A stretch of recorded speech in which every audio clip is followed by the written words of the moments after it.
Hey everyone, welcome back to Garam Masala podcast.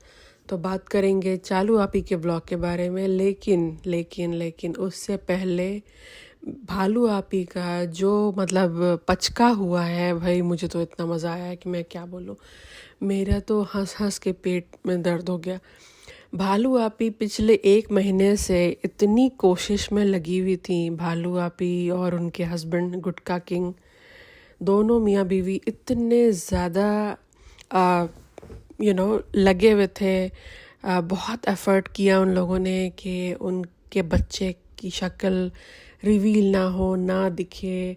Her vlog में सब हाथ लगा लगा के उसके चेहरे के ऊपर हाथ लगा रहे हैं और इमोजी लगा रहे हैं फ्लावर्स का और स्माइली का। तो बहुत कोशिश किया बेचारों ने, लेकिन भालू आपी को, मुझे नहीं मालूम कि इनका व्लॉग कौन एडिट करता है, लेकिन जो भी करता है उस इंसान ने बहुत बड़ा धोखा दे दिया है। इनकी एडिटिंग जो है वो सही नहीं थी और किसी ने रेडिट पे लीक कर दिया है इसके बच्चे का पिक्चर, और वो बिल्कुल अब वायरल हो चुका है। और अब अगर आप वापस जाओ इनके व्लॉग पे तो वो क्लिपिंग आपको अब नहीं मिलेगी। वो भालू आपी ने एडिट करवा दिया है, लेकिन एडिट करवा तो दिया है लेकिन इट्स टू लेट। वही बात है कि चिड़ियाँ चुग गई खेत, तो अब क्या। तो वही हुआ है भालू आपी के साथ कि उनका जो ये एक स्टेप था वो काफ़ी स्लो था। उससे पहले ही बेबी की पिक्चर जो है वायरल हो गई है और नेहा फैज़ी ने भी शेयर कर दिया है। तो हर इंसान देख चुका है ऑलमोस्ट, और बिल्कुल वायरल हो चुका है, इंटरनेट पे है। वही होता है ना कि अगर एक दफ़े इंटरनेट पे आपने कुछ अपलोड कर दिया ना, तो भले ही आप उसे 5-10 मिनट बाद आप डिलीट कर दो, लेकिन अगर जिसको उस 5-10 मिनट में वो चीज़ें दिख गई और उसने उसका स्क्रीनशॉट ले लिया, तो उसके बाद आप चाहे कहीं से भी डिलीट करो, कोई फ़र्क नहीं पड़ता, क्योंकि वो एक दफ़े सिस्टम में आ गया तो वो आ गया। तो वही बात है कि जैसे वो एग्जाम्पल है कि तीर होता है ना, कमान से निकल जाता है एक दफ़े तो निकल जाता है। वो उसी तरीके से है कि यूट्यूब पे अगर आपने एक दफ़े वीडियो अपनी पब्लिक कर दी, वो फिर आपके बस में नहीं है। वो फिर आपको कौन देख रहा है, कहाँ दुनिया के किस कोने से देख रहा है, आपको नहीं मालूम है। तो इसीलिए कहते हैं कि इंसान को ना थोड़ा केयरफुल होने की ज़रूरत है। ये असल में भालू आपी को इतनी एंग्जाइटी हो रही होगी कि भाई भाभी की वजह से मेरा इतना नुकसान हो गया, इतना पैसा मेरा नुकसान हो गया, तो अब मैं जल्दी जल्दी वीडियोस डालूंगी। जैसा कि भालू आपी ने बोला भी अपने ब्लॉग में कि अब मैं एडिटिंग पे उतना ध्यान नहीं दूंगी, जल्दी जल्दी वीडियोस डालूंगी। तो ये उसी का नतीजा है। ये एडिटिंग पे ध्यान नहीं था और इनके बच्चे का व्लॉग में बिल्कुल क्लियर फेस जो है वो रिवील हो गया है। और जैसा कि पापा इब्राहिम ने फर्स्ट डे बोला था कि अरे ये तो शालू की तरह है, तो बिल्कुल जी बिल्कुल शालू आपी के ही तरह है, बिल्कुल डिट्टो है। और मुझे तो बहुत हद तक रूहान की तरह भी लग रहा था। अब देखना ये है कि ये क्या करती क्या है, क्योंकि ये देखो कितने गंदे तरीके से ये ट्रोल होती है। ये अपने ही बुने हुए जाल में खुद ही फंसती है। जब रूहान पैदा हुआ था तो बहुत से लोगों ने बोला था कि ये अपनी बुआ की तरह, अपनी फूफी की तरह है, और जो कि वो दिखता भी था। वो काफ़ी हद तक वो सबा की तरह दिखता था। तो उसने बोला नहीं, ये अपने माँ बाप की तरह है, ये भैया भाभी की तरह है। लेकिन उस वक्त तो उसने ये बोल दिया क्योंकि रूहान जो है वो अपने रंग की वजह से और अपने लुक्स की वजह से काफ़ी ट्रोल हो रहा था। लेकिन अब वो क्या बोलेगी? अब उसका खुद का बच्चा जो है वो उसी की तरह है। अब वो क्या बोलेगी कि नहीं मेरी तरह नहीं, पड़ोसी की तरह है? मतलब ये ऐसी बातें करना ही क्यों जो दुनिया आपका मजाक उड़ाए। एक छोटा सा मासूम बच्चा, आपके अपने भाई का बच्चा, आपका अपना भतीजा, अगर दुनिया कह रही है कि ये आपकी तरह है, तो लोग पागल तो नहीं है ना? और वो सच में आपकी तरह है तो कितनी बड़ी हिपोक्रेट औरत है यार ये, ओ माय गॉड। क्योंकि इसको उस वक्त एसोसिएट नहीं करना था अपने आप को रूहान से, क्योंकि इसके दिमाग में है कि मैं तो बहुत बिल्कुल कश्मीर की कली हूँ, मैं तो बहुत ब्यूटीफुल हूँ, मैं तो ये वो ऐसे वैसे। इसीलिए ये नहीं चाह रही थी कि लोग ये बोलें कि रूहान आपकी तरह है। तो भाई वही बात है कि जैसे को तैसा वाला जो कहानी है ना, वो इस औरत पे बिल्कुल बिल्कुल परफेक्ट बैठता है। मैं सच बताऊं तो मुझे ना इस औरत के लिए 1% भी, कोई ज़रा सा भी सिंपैथी नहीं है या कुछ भी। मुझे इस औरत के लिए बुरा नहीं लगता कुछ भी। मैं अपने व्लॉग में, अपने पॉडकास्ट में, मैं जो भी इसको क्रिटिसाइज़ करती हूँ ना, मैं उसके लिए बिल्कुल भी शर्मिंदा नहीं हूँ। इसलिए क्योंकि ये औरत को हम लोग सब मिलकर पिछले 5 साल से देख रहे हैं और इसकी हरकतें देख रहे हैं, किस तरीके से चेंज हुई है और ये क्या क्या करती है। इसने महर के साथ जो किया, आप खुद सोचो। अपनी फर्स्ट कज़न, अपने मामू की बेटी को इसने जलील किया। जब ये लास्ट टाइम आई थी, ये कहकर कि इसके ऊपर पूरा एक व्लॉग बनाया था उसने। ये पूरी दुनिया को बता दिया था कि ये एक लव चाइल्ड है, ये एक मतलब कि आउट ऑफ वेडिंग चाइल्ड है और इसकी सौतेली माँ है और इसके फादर ने दूसरी शादी कर रखी है। इसकी एक सौतेली बहन है और इसकी अपनी माँ जो है इसे पैदा करके भाग गई। तो आप सोचो, महर तो बेचारी वो मासूम है ना, उसे आइडिया नहीं है दुनिया का, बहुत सीधी है वो।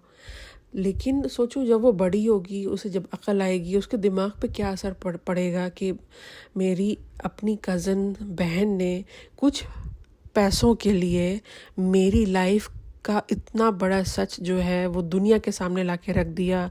मेरा बिल्कुल इज्जत का, बिल्कुल मेरा धज्जी उड़ा दिया इज्जत का। अब सोचो कल को वो स्कूल जाएगी, हो सकता है कि मौदाहा में सबको ये बात पता होगी, लेकिन अब है कि अब दुनिया में सबको ये बात पता है। अब वो अगर कल को मुंबई आती है, किसी कॉलेज में जाती है, वो कितना, सोचो वो कितना उसको सुनना पड़ेगा, कितना वो बुली होगी। तो ये सब चीज़ें जो है ये औरत नहीं सोचती है क्या? मतलब तुम ये सब इतनी सेंसिटिव बात है कि अगर ये आपके पड़ोसी के बारे में भी है तो आप बात करने से पहले 10 दफ़े सोचोगे। आपको अंदर से फील होगा कि ओ माय गॉड, ये बात मैं कैसे बोलूँ किसी के बारे में, इतनी पर्सनल बात। ये इनकी अपनी फैमिली की बात थी ना, ये कोई बताने वाली बात नहीं थी। आपको ये बताने की ज़रूरत नहीं थी दुनिया को। उसने बिल्कुल टिश्यू पेपर की तरह महर को यूज़ किया था अपने व्यूज़ के लिए। और उस व्लॉग पे उसको काफ़ी व्यूज़ भी आए थे और काफ़ी पैसा भी बनाया उसने इस व्लॉग पे जो इसने बनाया था। आई थिंक टाइटल भी डाला था कि महर का सच या समथिंग ऐसा कुछ डाला था। तो मुझे इतना अजीब लगा कि यार ये कैसी औरत है, अपनी ही बहन को, अपने ही मामू की बेटी को इस तरीके से इसने जो है वो जलील कर दिया इतने सारे लोगों के सामने, मिलियंस लोगों के सामने। यूट्यूब पे करोड़ों लोग बैठ के देख रहे हैं। अब बताओ ये इसकी क्या इज्जत रही? तो कैसी औरत है यार ये, कैसी औरत है? और इसको लोग जो है वो आइडियल मानते हैं। लोग कहते हैं कि, और कितना इसके कमेंट सेक्शन में इसके जो अंधे जो इसके भक्त हैं वो इसको इतना प्रेज़ करते हैं, शालू आपी, शालू आपी ये, शालू आपी वो, काश मैं आपकी बहन होती। भाई काश तुम बहन होती, थोड़ा सा शर्म कर लो, खौफ कर लो अल्लाह का। देखो, आंखें खोलो, देखो कि वो क्या कर रही है, उसने क्या हालत कर रखा है रिज़ा का। मुझे तो लगता है कि रिज़ा अगर अपने माँ के साथ मौदाहा में रहती तो ज़्यादा इज्जत वाली ज़िंदगी गुजार रही होती, उसका इतना वज़न भी नहीं बढ़ता और वो शायद पढ़ लिख रही होती। तो यहाँ तो रिज़ा को उसने नौकरानी बना के रखा है, तो नौकरानी बनाने के लिए वो लेकर आई थी मुंबई। तो आप देखो कि वो करती क्या है अपने रिश्तेदारों के साथ। मतलब उनको मौदाहा जो गैंग है, जो जितने भी इसके जो रिश्तेदार हैं ननिहाल के मौदाहा वाले, आप खुद देख लो कि ये क्या है। ये आते हैं, इनका घर का टेक केयर करते हैं, खाना बनाते हैं, खुद खाते हैं, इनको खिलाते हैं, ज़मीन पे सोते हैं, इनके लिए बाहर जाकर शॉपिंग करते हैं, इनकी तीमारदारी करते हैं, इनके सर पैर दबाते हैं, इनकी तारीफ़ें करते हैं, इनकी चापलूसी करते हैं। तो मतलब ये इनकी औकात है। ये इतने गरीब हैं, इतने गरीब हैं कि उनको सरवाइव करने के लिए ये सब करना पड़ रहा है। अच्छा आप ये सोचो कि रुकैया ने जब ये अपना व्लॉगिंग स्टार्ट किया, ये सबा इब्राहिम क्यों नहीं उसने प्रमोट किया, क्यों नहीं बोला कि हाँ ये मेरे मामा की बेटी है, आप इसका व्लॉग जाकर देखो, सब्सक्राइब करो, सपोर्ट करो। इंसान एक फैमिली का होता है तो वो तो सपोर्ट करता है ना। एक दफ़े भी सबा इब्राहिम ने ये बात नहीं कहा। तो इसी से आप अंदाज़ा लगा लो कि इसको कितनी जलन है। इसको बस चाहिए प्रिंसेस ट्रीटमेंट। इसको है कि बस मुझसे आगे कोई ना निकले। इसी वजह से इसने आज तक किसी को भी अपना यूट्यूब चैनल नहीं खोलने दिया। इसने कभी भी लोगों को अपना इंस्टाग्राम नहीं खोलने दिया। अपने बेटे का इंस्टाग्राम इसने फट से खोल दिया। फट से इसने अपने बेटे का इंस्टाग्राम खोल दिया क्योंकि इसको पैसा चाहिए। ये हर वो काम करेगी जहाँ से इसका अपना फ़ायदा है, जहाँ से इसको पैसा आ रहा है। लेकिन ये नहीं चाहती है कि इसके गरीब रिश्तेदार जो हैं वो आगे बढ़ें और लाइफ में कुछ अचीव करें, क्योंकि अगर वो हो गया तो इसका तो पलड़ा जो है वो हल्का पड़ जाएगा ना। तो इसका तो प्रिंसेस ट्रीटमेंट जो इसको अहमियत मिल रही है, जो एक ट्रीटमेंट मिल रहा है बिग यूट्यूबर का और फैमिली में पैसे वाले होने का, जो इज़्ज़त मिल रहा है, भले ही फेक इज़्ज़त हो, लेकिन वो जो इज़्ज़त मिल रही है तो वो तो ख़त्म हो जाएगी। तो वो नहीं चलेगा भालू आपी को। भालू आपी का बिल्कुल सिंपल लॉजिक है। इसका लॉजिक ये है कि भाई आप मेरे व्लॉग में आओगे, मेरे जितने भी गरीब रिश्तेदार हैं उनका काम सिर्फ ये है कि वो मेरे व्लॉग में आएंगे, मेरा कंटेंट बनेंगे। उनको अपना यूट्यूब खोलने की इजाज़त नहीं है, उनको इंस्टाग्राम खोलने की इजाज़त नहीं है, उनको अपना कुछ भी करने की कोई इजाज़त नहीं है। उनको मेरी परमिशन चाहिए होगी और मैं और मेरी अम्मी सिंहासन पे बैठी रहेंगी और आप बस मेरे घर पे आओगे और सारा दाई नौकर वाला काम करोगे, खाना बनाओगे, घर सफाई करोगे, हमारे सर पैर दबाओगे। आपका बस ये काम है और बदले में हम आपको ये देंगे, वो देंगे, लैपटॉप देंगे और फ़ोन देंगे और मुंबई के मॉल्स में घुमाएंगे और टिकट कटाएंगे और ये देंगे, वो देंगे। ये इनका वो एक है। तो बेसिकली इस औरत को रुकैया जो है ना उससे प्रॉब्लम इसलिए है, इसलिए उसने इसको प्रमोट नहीं किया, क्योंकि ये एक्सपेक्ट नहीं कर रही थी कि रुकैया जो है मौदाहा जा कर के अपना एक यूट्यूब खोल लेगी। वो चाह रही थी कि बाकी लोगों की तरह रुकैया भी मेरे लिए काम करे, मेरी कंटेंट बने। मैं जब भी इसको मदाहा से बुलाऊं ये अपनी बेटी को लेकर आए और कुछ सर्कस गिरी करे यहाँ पे मेरे लिए मुंबई में, और मैं लाखों कमाऊं और मैं इसको 2-3 हज़ार इसके मुंह पे मार दूं। ये इसका लॉजिक है और यही वो चाहती है।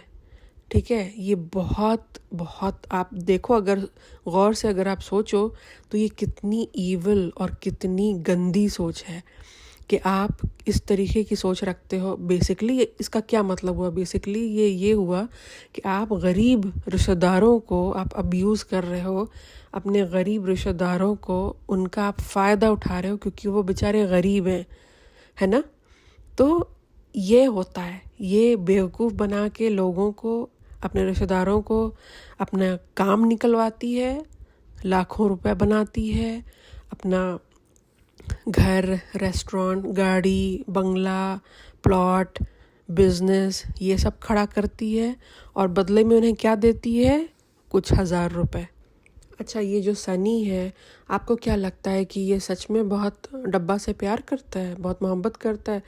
भाई ये सब और सब पैसे का खेल है। अगर ये डब्बा, अगर the Saba Ibrahim the big YouTuber अगर ये नहीं होती तो ये सनी भी इससे शादी नहीं करता। ये पूरी उसकी भी फैमिली लालची है, वो उनके चेहरे पे दिखता है। और सनी के चेहरे पे तो बिल्कुल लालचीपन है ना, वो तो टपकता है उसके चेहरे से।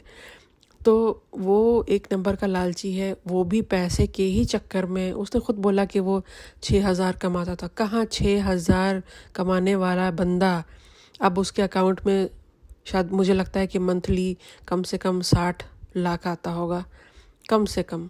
तो कहाँ 6,000 और कहाँ 60 लाख। तो तुम खुद ही सोच लो, खुद ही आप अंदाज़ा लगा लो कि ये इंसान इसीलिए तो नहीं जाता है मौदाहा अपने घर। सोचो एक ऐसा इंसान अपने घर नहीं गया है, अपने बूढ़े माँ बाप को वो ट्रेन पे बैठा करके यहाँ मुंबई बुलाता है, लेकिन वो खुद नहीं जाता है। वो 1 साल से ऊपर हो गया, वो नहीं गया है मौदाहा। क्यों? क्योंकि उसको डर है कि बस मैं अगर गया तो यहाँ से मेरे हाथ से कोई चीज़ निकल ना जाए। उसको पैसे का इतना घमंड है, उसको पैसे की इतनी भूख है। जिस तरीके से वो थार का नाम लेता है और उसकी आँख से जो एक लालचपन जो एक दिखता है, वो मतलब देखो चीज़ें क्या है ना कि आप कितना भी एक्ट कर लो, कितना भी छुपा लो, आपकी असलियत दिखी जाती है।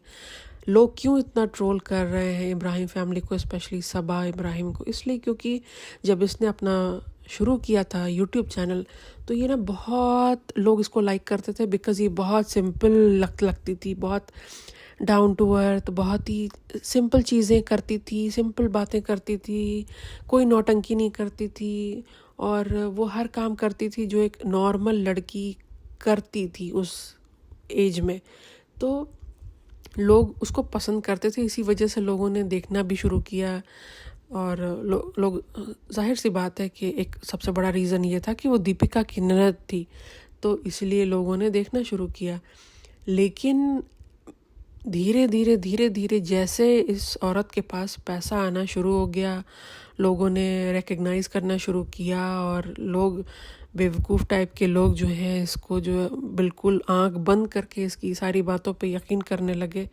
तो आप देखो कि ये कहाँ से कहाँ इसका एटीट्यूड कितना चेंज हो गया, इसकी बातें कितनी चेंज हुई हैं। आप इसका पुराना व्लॉग उठा के देख लो, उसमें जिस तरीके से ये बिहेव कर रही है और अब ये जिस तरीके से बिहेव करती है, यही रीज़न है कि इनके ऊपर आज भी इतने सारे पॉडकास्ट बनते हैं, इतनी बातें होती हैं। रेडिट पे इनका एक अलग ही एक टॉपिक चलता है। हालांकि इंडिया में इतने सारे यूट्यूबर हैं, इन्हीं पे इतनी बातें क्यों होती हैं? क्योंकि ये हैं प्रॉब्लमैटिक। अब ये कुछ भी बोल लें अपने बारे में, ये हैं प्रॉब्लमैटिक। अच्छा, बैक टू सबा व्लॉग। तो सबा ने क्या किया, क्योंकि होता क्या है ना कि अगर इसके व्लॉग में अगर किसी की तारीफ़ हो रही होती है, कमेंट सेक्शन में तारीफ़ हो रही होती है, तो इसमें कुछ हज़म नहीं होता। इसको बस तारीफ़ चाहिए अपने लिए, अपने गुटके के लिए और अपने बच्चे के लिए। ये 3 लोगों के लिए इसको तारीफ़ चाहिए होती है।